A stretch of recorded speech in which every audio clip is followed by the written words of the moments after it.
This week we'll only have one discussion, and that discussion is going to be focused on your own projects. So you're going to ask and provide feedback for your prototype paper assignments.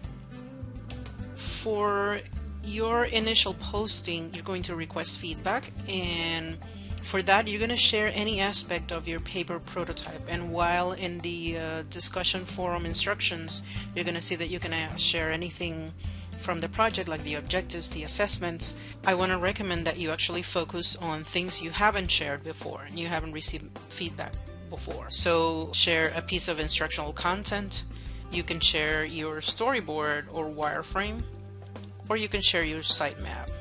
You definitely can share anything else from your project, even if you have received feedback, because maybe you want to receive some more, but these are the new 3 pieces that you haven't shared before. So when you post your message, if you have any specific questions about that particular part of your project, be sure to ask them so you get feedback from your classmates. Now you're also required to provide feedback, and this is actually going to be to 3 of your classmates. But this time around, I want you to be very focused on the kind of feedback that you provide.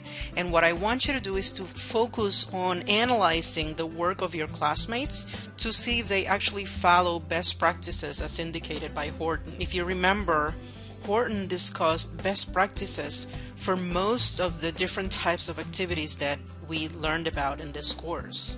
So I want you to identify what type of activity they implemented and what they're sharing, if they did share instructional content, and talk to them about how they implemented those best practices, whether they did or they didn't, and if they didn't, how they should go about ensuring that they do implement best practices. If your classmates share their storyboard, look for consistency and balance throughout. We already discussed that for last week, so see if your classmates actually applied what they learned last week regarding those 2 concepts at least. And finally, if they do share their sitemap, well, does the recommended pathway make sense to learn the topic? Did they illustrate what the recommended pathway is throughout? Remember that a sitemap is not just going to be about structure, it's also going to be about pathways to complete the learning experience